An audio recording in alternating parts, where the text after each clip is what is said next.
इस तस्वीर को गौर से देखिए। इसमें आपको क्या नजर आ रहा है? कुछ साइंटिस्ट का ग्रुप इन बच्चों के साथ कुछ कर रहा है। मैं चाहता हूं कि आपको कुछ बताऊं, लेकिन आगे बढ़ना मेरी हिम्मत जवाब दे चुकी है।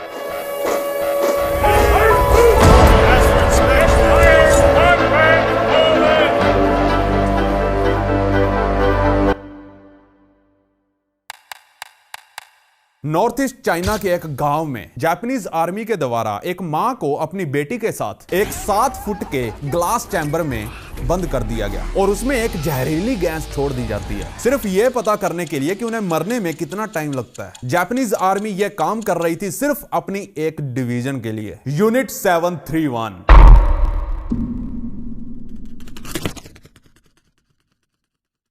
यह डिवीजन जापानीज आर्मी की केमिकल और बायोलॉजिकल वॉरफेयर डिवीजन थी। यह एक ऐसा ग्रुप था जिसने अपने एक्सपेरिमेंट की आड़ में ना जाने कितने ही लोगों को कद्दू मूली की तरह काट डाला। अब आप सोचोगे कि मैं आपको इसके बारे में क्यों बता रहा हूं। यह आपको आज की स्टोरी में खुद ब खुद पता चल जाएगा। 26 जनवरी सन 1948 तोशिमा टोक्यो टोयकोकू बैंक के अंदर से एक औरत रेंगते हुए बाहर निकल रही थी और सड़क पर चल रहे लोगों से मदद मांगते हुए वो एकदम से बेहोश हो गई। जब पुलिस वहां पहुंचती है तो वो देखती है कि उस बैंक के अंदर लाशों का ढेर लगा पड़ा था। 11 लाशें बैंक के अंदर धराशायी हुई पड़ी थी और जिस कातिल ने इस कत्लेआम को अंजाम दिया था उसका पिछले 3 महीने में यह तीसरा प्रयास था और आखिरकार वो इस बार कामयाब हो ही गया। हैरत अंगेज बात तो यह थी कि उसके पास कोई भी हथियार नहीं था। उसने यह सब किया सिर्फ एक बिजनेस कार्ड और कुछ पिल्स के सहारे, और जो आगे हुआ उसकी गवाही इतिहास ने दी। यह थी दुनिया की सबसे कत्लेआम और यू कैन से डेडलीएस्ट हाइस्ट, जिसके पीछे था सिर्फ एक मास्टरमाइंड। 26 जनवरी सन 1948 दोपहर के 3:20 टोक्यो के एक टोयकोकू इंपीरियल बैंक की ब्रांच में वहां का मैनेजर उस बैंक के दरवाजे को बस बंद ही करने वाला था कि उसने देखा कि अचानक किसी ने अपना पैर गेट में अटका दिया जिससे कि दरवाजा बंद ना हो सके। मैनेजर ने अपना सर घुमाया तो उसने देखा एक जेंटलमैन जिसने एक फॉर्मल सूट पहना हुआ था, वो अपने हाथ में एक डॉक्टर सूटकेस लिए खड़ा था। उस जेंटलमैन ने कहा कि वो जापानीज वेलफेयर डिपार्टमेंट की ओर से आया और उसने अपनी बाजू पर एक बैंड पहना हुआ था, उसने वो भी मैनेजर को दिखाया। डॉक्टर यामागुची ने बैंक मैनेजर को बताया कि इस इलाके में डिसेंट्री यानी कह लीजिए एक तरह की पेट की बीमारी फैल रही है, जिसके लिए वो सभी को अवेयर कर रहा है और हेल्थ डिपार्टमेंट ने उसे सबको वैक्सीनेट करने का काम सौंपा है ताकि इन्फेक्शन को रोका जा सके। मैनेजर ने अपना सर हिलाया और कहा कि हाँ ठीक है, मैं अपने सभी एम्प्लॉयज को अभी बुला लेता हूं, और 14 एम्प्लॉयज को बैक ऑफिस में बुलाया और एक एम्प्लॉय का एक बच्चा भी था जो उस दिन अपने पापा के साथ ऑफिस में आ गए। और वहां डॉक्टर यामागुची ने सभी एम्प्लॉयज को एक्सप्लेन किया कि यह दवा 2 सेट्स में लेनी है, पहली एक पिल होगी और दूसरा एक लिक्विड होगा। उसने सबको जोर डालकर कहा कि इस पिल को खाने के तुरंत बाद ही उन्हें यह लिक्विड दवाई पीनी होगी। उसने यह भी बताया कि यह दवा बहुत ही पावरफुल है, इसलिए उन्हें इस दवा को अपने दांतों पर टच नहीं करने देना है। जिसके बाद उसने अपने बैग में से एक लिक्विड सिरप निकाला और सभी के चाय के कप्स में थोड़ा थोड़ा मिला दिया और बोला डोजो, इसका मतलब है शुरू किया जाए। तो सबने वो चाय गुड़ गुड़ करके पी ली, जिसके बाद कईयों का खांस खांस कर बुरा हाल हो गया। लेकिन डॉक्टर यामागुची ने सभी को आश्वस्त किया कि इसकी एक और डोज आप सबको इसके साइड इफेक्ट से राहत दिलाएगी। यह कहकर डॉक्टर यामागुची ने उन सब के कप्स में थोड़ा थोड़ा और सिरप डाल दिया, जिसके बाद एम्प्लॉयज ने वो भी पी लिया। दवा पीने के बाद एक एम्प्लॉय का गला दर्द करने लग गया, जैसे कि गले में आग लग गई हो, और फिर एक के बाद दूसरा उसका भी वही हाल होने लगा। फिर ऐसा करते करते सभी अपना गला पकड़कर बैठ गए और वाटर एरिया की ओर दौड़ने लगे। लेकिन इससे पहले कि कोई पानी की एक घूंट भी भर पाता, सारे एम्प्लॉयज एक एक कर फर्श पर गिरने लगे और सभी इतने दर्द में थे कि बयां करना मुश्किल है, जैसे कि नर्क का दरवाजा उनके लिए खुल गया। और वहीं डॉक्टर यामागुची ने बिल्कुल भी वक्त जाया ना करते हुए वो काउंटर की ओर मुड़ा और जितना भी पैसा वहां पर पड़ा था उसने वो सारा अपने बैग में भर लिया और वहां से फरार हो गया। उसने करीब 1,64,000 येन और एक 17,400 येन का चेक वहां से गायब कर दिया, जो कि इंडियन करेंसी में 5 से 6 लाख के बीच बनते हैं। लेकिन एक फीमेल एम्प्लॉय जो थोड़ा बहुत होश में थी, वो जैसे तैसे कर रेंगते हुए बैंक से बाहर दरवाजा खोल सड़क तक पहुंच गई और मदद की पुकार लगाने लगी। उसकी पुकार सुन एक पुलिस ऑफिसर जो वहां से कुछ ही दूर खड़ा था, वो भागकर बैंक तक पहुंचा और जो उसने वहां देखा, उसे देख उसकी आंखें फटी की फटी रह गई। वहां लाशें ऐसे पड़ी थी जैसे कि वहां कोई युद्ध होकर हटा हो, जिन्हें देख वो घबरा गया। डॉक्टर यामागुची ने जिन 16 जनों को वो दवा दी थी, उनमें से सिर्फ 3 ही बचने की हालत में थे, जिन्हें हॉस्पिटल भर्ती करवाया गया और उनके पेट को पंप से खाली किया गया और उन्हें एंटीडोट दिया गया। उनकी हालत इतनी नाजुक होने के बावजूद भी वो खुशकिस्मती से बच गए। मैंने आज की स्टोरी में से कुछ लाइनें काटी हैं क्योंकि हमारी वीडियोस को बच्चे लोग भी देखते हैं, तो मैं ऐसा रिस्क नहीं उठाना चाहता। चलो पॉइंट पर आते हैं।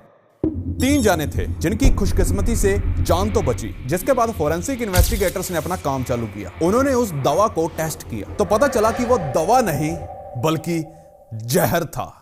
जहर, पोटेशियम साइनाइड, जिसमें मौत मिनटों में होती है।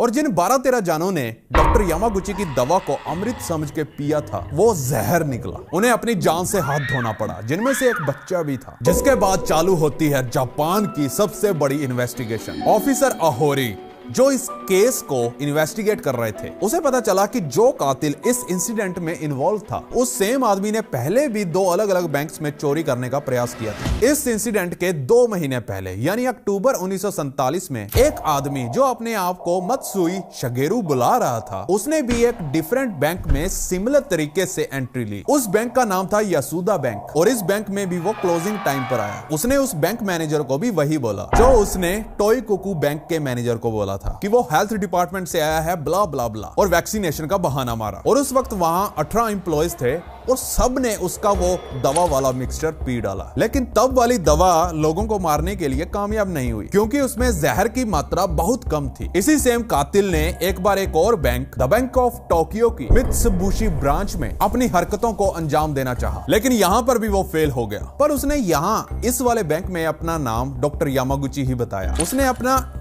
बिजनेस कार्ड भी बैंक मैनेजर को दिखाया और उसने कहा कि वो यहाँ पर आपके एम्प्लॉयज को मेडिसिन देने के लिए आया है। लेकिन इस मैनेजर को डॉक्टर पर शक हुआ। इससे पहले कि वो मैनेजर डॉक्टर यामागुची से कुछ और पूछता, यामागुची वहां से 9-2-11 हो गया। डॉक्टर यामागुची के तीसरे मिशन में उन 3 बचे हुए विक्टिम से पूछताछ के दौरान मिले बयानों के आधार पर डिटेक्टिव्स इस नतीजे पर पहुंचे कि डॉक्टर मत्सुई और डॉक्टर यामागुची कोई और नहीं, एक ही बंदा था। गवाहों ने बताया कि वो आदमी मिडिल एज का था, जिसके ठोडी यानी चिन्ह पर एक निशान था और लेफ्ट गाल पर एक तिल। जापानीज कल्चर में एक रूल है कि अगर आप किसी को बिजनेस पर्पस के लिए मिलते हो तो आपको उन्हें अपना बिजनेस कार्ड ऑफर करना होता है, जिसे जापान में गुड एटिकेट माना जाता है। और अगर आप ऐसा नहीं करते तो इसे रूड माना जाता है, अच्छा नहीं माना जाता। इसलिए ही तो डॉक्टर मत्सुई और डॉक्टर यामागुची ने मैनेजर को मिलते ही अपना वो बिजनेस कार्ड दिखाया ताकि उसकी आइडेंटिटी असली लग सके, उसमें जेन्युइनिटी आ सके। इस पॉइंट तक पुलिस को कोई अंदाजा नहीं था कि वो कातिल कौन था, लेकिन इन्वेस्टिगेशन चलती रही और जब उन्होंने इन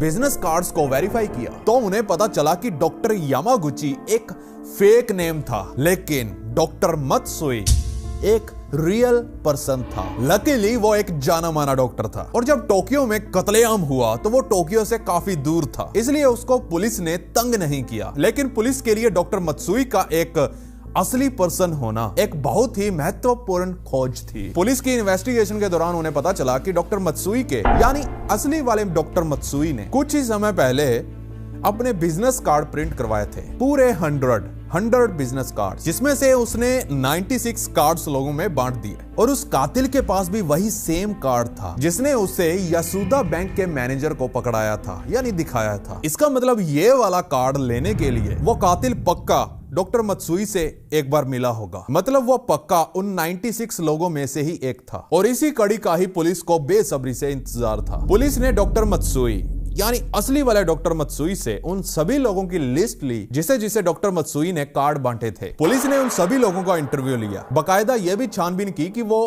कत्लेआम के दौरान कहां थे। सभी की छानबीन हो चुकी थी, सिर्फ एक बंदे को छोड़कर, एक आर्टिस्ट, एक पेंटर, जिसका नाम था हिरासावा सदामिची। डॉक्टर मत्सुई ने दिमाग पर जोर डालकर पुलिस को बताया कि वो हिरासावा से एक फेरी पर मिला था। पुलिस जब हिरासावा के घर पहुंची तो उन्हें पता चला कि वो तो घर पर है ही नहीं। उसकी वाइफ ने बताया कि वो अपने पेरेंट्स के पास गया है क्योंकि वो बीमार है। लेकिन जब पुलिस वाले उसके माता पिता के घर पहुंचे तो उन्होंने देखा कि माँ बाप तो चंगे भले हैं और हिरासावा भी वहीं टहल रहा था। जब पुलिस ने हिरासावा से क्वेश्चन किया कि वो बैंक रॉबरी के दिन कहां था, तो हिरासावा ने बताया कि वो मित्सुबिशी एग्जीबिशन के लिए ट्रैवल कर रहा था क्योंकि उसे बड़े लोगों को पेंटिंग बेचनी थी। पुलिस ने हिरासावा से उसकी डॉक्टर मत्सुई से हुई मुलाकात के बारे में पूछा, जिसका उसने जवाब दिया कि हाँ ऑफ कोर्स उसे याद है, हमने एक फेरी पर अपना बिजनेस कार्ड एक्सचेंज किया था। जब वहां सवाल जवाब हो रहे थे तो पुलिस ऑफिसर्स ने यह भी नोट किया कि हिरासावा की चिन्ह पर एक निशान था और उसकी लेफ्ट गाल पर एक तिल भी था। और जब पुलिस ने हिरासावा को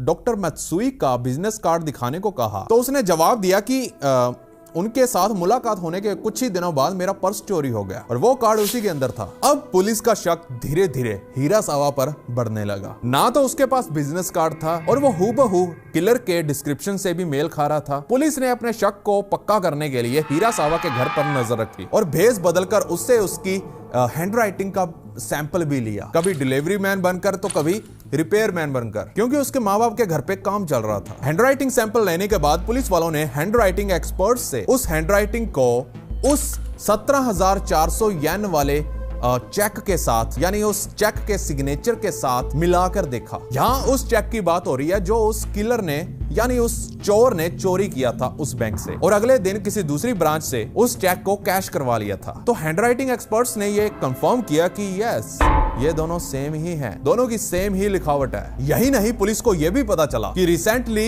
हिरासावा ने अपनी वाइफ को 80,000 येन भी दिए थे और हिरासावा के बैंक अकाउंट में भी कुछ ही दिन पहले 44,500 येन का डिपॉजिट हुआ था। और जो लोग हिरासावा को जानते थे उन्होंने पुलिस को बताया कि ये दौलत उसे अभी अभी मिली है। पहले तो वो कंगाल था और वो अपने दोस्तों और रिश्तेदारों से लोन की भीख मांग रहा था, लेकिन अब उसके पास इतनी दौलत। जब पुलिस ने हिरासावा से ये एकदम से आई धन संपत्ति के बारे में पूछा तो उसने बताया कि उसने ये पैसे कुछ अमीर जादों को अपनी पेंटिंग्स बेचकर कमाए हैं। लेकिन पुलिस ने जब उसकी बेची हुई पेंटिंग्स की छानबीन की तो पता चला कि इतना पैसा तो नहीं आ सकता। अगस्त तक इंस्पेक्टर ओहोरी का सब्र का बांध टूट गया। उसके सामने जो सबूत थे वो चीख चीख कर इशारा हिरासावा की ओर कर रहे थे। उसके पास जो बिजनेस कार्ड था वो भी मिसिंग था, उसके बैंक में ना जाने इतना धन कहां से आ गया और हैंडराइटिंग भी उसी की लग रही थी। और चोरी की शाम वो कहां था, इसका भी ठोस सबूत हिरासावा के पास नहीं था। और इन्हीं बातों को ध्यान में रखते हुए पुलिस ने 21 अगस्त 1948 को हिरासावा को उसके घर से उठा लिया और उस पर केस चालू कर दिया। अब पुलिस के पास उसके घर को चेक करने का वारंट भी था, तो उन्होंने हिरासावा के घर पर रेड की और जैसा कि उन्हें शक था बिल्कुल वैसा ही हुआ। उनको वहां पर एक फॉर्मल सूट और एक डॉक्टर बैग मिला, बिल्कुल वैसा ही जैसा कि उन गवाहों ने बताया था। और उन्हीं सर्वाइवर्स को जब हिरासावा की शक्ल दिखाई गई तो उन्होंने ये कंफर्म किया कि हाँ, ये वही है जिसने हमें दवा पिलाई थी। पुलिस ने हिरासावा को रिमांड पर रखा और उससे लगातार कई दिनों तक पूछताछ चालू रखी, क्योंकि उसने अपनी जो कहानी बताई थी उसको वो प्रूव नहीं कर पा रहा था। जिसके बाद उसने आखिरकार अपने गुनाहों को कबूला। उसने कहा, हाँ आप बिल्कुल ठीक बोल रहे हो, मैं ही हूं वो कातिल। लेकिन कुछ ही दिनों बाद वो अपने बयान से मुकर गया। उसने अपने मुकरने की कहानी यह बताई कि जब उसने वो कन्फेशन किया तब वो थोड़ा पागल हो गया था और उसे अक्सर दिमागी दौरे भी पड़ते रहते हैं। लेकिन अदालत में उसका यह बहाना काम ना आया और उसको मौत की सजा सुना दी, to be hanged till death. खुशकिस्मती से हिरासावा का लॉयर स्मार्ट था, उसने जैसे तैसे कर उस फांसी को रुकवा दिया। हिरासावा ने अपनी जिंदगी के बाकी के बचे 32 साल जेल में ही बिताए। उसने वहां भी पेंटिंग्स बनाई और एक ऑटोबायोग्राफी भी लिखी। जब उसको जेल में 30 साल बीत गए तो उसके लॉयर ने कोर्ट में पिटीशन लगाई कि उसे अब रिहा कर देना चाहिए, लेकिन कोर्ट ने इस पिटीशन को रद्द कर दिया। 10 मई सन 1987 हिरासावा की जेल के हॉस्पिटल में ही निमोनिया के चलते मौत हो गई। हिरासावा मर गया तो कहानी खत्म, लेकिन नहीं, उसका एक अडॉप्टेड बेटा था जो कि जब तक जिंदा रहा अपने पापा को बेगुनाह साबित कराने में जुटा रहा। हिरासावा की मौत से लेकर सन 2003 तक उसने टोक्यो हाई कोर्ट में करीब 19 अपीलें लगाई ताकि रीट्रायल हो सके, लेकिन कोर्ट ने सबको नामंजूर किया। और इसी दौरान हिरासावा के जापान में कुछ सपोर्टर्स निकल कर आए, क्योंकि इस केस में कोई तो इशू था, कुछ तो गड़बड़ थी। देखिए, हिरासावा ने अपने ओरिजिनल मुकदमे में यह बताया था कि उसने पुलिस के दबाव में यह कन्फेशन एक्सेप्ट किया था क्योंकि उसे टॉर्चर किया गया था। और उसके लॉयर ने केस के दौरान यह भी आर्ग्यू किया था कि उन 3 गवाहों की गवाही नहीं मानी जा सकती क्योंकि 40 जानों में से सिर्फ वही 3 लोग थे जिन्होंने हिरासावा को कातिल कहा था, लेकिन बाकी जो पहले वाले बैंकों में लोग बच गए थे उन लोगों ने तो उसे पहचानने से इंकार ही कर दिया था कि ये वो नहीं है। और मुकदमे के दौरान वो 3 गवाह भी थोड़े से कंफ्यूज और अनश्योर से लग रहे थे। तो जो पुख्ता सबूत बचा था वो कैश जो उसके पास मिला था और वो बिजनेस कार्ड जो उसके पास से नहीं मिला था। पुलिस ने हिरासावा के पर्स चोरी वाली बात पर तो आगे इन्वेस्टिगेशन की ही नहीं, क्या पता वो शायद सच बोल रहा हो। यही नहीं, हिरासावा के 2 दामादों ने भी उस दिन गवाही दी थी कि वो उनके साथ उस दिन ताश खेल रहा था, लेकिन कोर्ट ने इस गवाही को सिरे से खारिज कर दिया। और अब धीरे धीरे जो उसके सपोर्टर्स बढ़ने लगे थे, उन सपोर्टर्स ने यह भी कहा था कि जो मनी उसके बैंक अकाउंट और कैश में पाई गई वो मनी उसने पॉर्न पेंटिंग करके कमाई थी। उन अश्लील पेंटिंगों के बारे में वो पुलिस वालों को कभी भी बताने वाला नहीं था, इसलिए वो चुप रहा। लेकिन एक मिनट रुकिए, मैंने वीडियो की शुरुआत में यूनिट 731 डिवीजन के बारे में बताया था, वो क्या था? अब ध्यान से सुनिएगा। कुछ लोगों का यह भी दावा था कि हिरासावा के केस और यूनिट 731 के बीच लिंक्ड था। यूनिट 731 जापान आर्मी की एक बायो वेपन डिवीजन थी। यूनिट 731 अपने बायो वेपन्स को टेस्ट करने के लिए बेगुनाह लोगों को मौत के घाट उतार देती थी और उन पर एक्सपेरिमेंट करती थी। और हिरासावा को तो उन्होंने बस अपने किए पर पानी डालने के लिए बकरा बना दिया था। हिरासावा के बेटे का तो यह भी कहना था कि जो जहर रॉबरी के दौरान इस्तेमाल किया गया था वो इतना कॉम्प्लेक्स था कि उसे खरीद पाना या हासिल कर पाना उसके पिता के लिए इम्पॉसिबल था। और जो 2 स्टेप प्रोसेस उस कातिल ने किया था, यानी वही पिल के बाद उस सिरप को पिलाना, वैसा कुछ तो सिर्फ यूनिट 731 वाले ही करते हैं। और एक यूएस जर्नलिस्ट ने यह तो पूरा पक्का दावा किया था कि यह यूनिट 731 ही था जो उस समय उस दौरान यह सब कुछ करवा रहा था। और क्योंकि तब जापान हार के बाद यूएस के कंट्रोल में था, तो समझ लीजिए यूनिट 731 को उस वक्त कौन चला रहा होगा। लेकिन जापान का कानून इन बातों पर विश्वास नहीं कर रहा था क्योंकि ये सब लोग कह रहे थे और इसे कंफर्म करना इम्पॉसिबल था। लेकिन हिरासावा के सपोर्टर्स कहां चुप बैठने वाले थे, वो एक और आर्ग्यूमेंट लेकर आए। उन्होंने कहा कि अगर ये रॉबरी होती, अगर ये चोरी होती, तो वो चोर आखिर क्यों बाकी के बचे हुए पैसे यानी 1,80,000 येन वहीं बैंक में छोड़कर क्यों भाग गया? वो चोर वो पूरी रकम भी तो लेकर जा सकता था। इसका मतलब तो यही बनता है कि वो हिरासावा था ही नहीं, क्योंकि अगर वो इतना ही ज्यादा फाइनेंशियल क्राइसिस में होता तो वो सारी मनी लेकर जाता, पीछे 1,80,000 येन क्यों छोड़कर जाता? आज भी हिरासावा के मरने के 36 साल बाद भी उसका नाम इस भयानक कत्लेआम के साथ जोड़ा जाता है और जोड़ा जाता रहेगा। वो तो कातिल साबित हो ही गया था, लेकिन फिर भी चांसेस थे कि वो बेगुनाह हो। इसलिए ही तो कितने जज आए और कितने ही जज गए, किसी ने भी उसे फांसी की सजा नहीं सुनाई, क्योंकि उन्हें पता था कि कानून चाहे अंधा हो, लेकिन वो नहीं थे। सबको पता था यूनिट 731 कहीं ना कहीं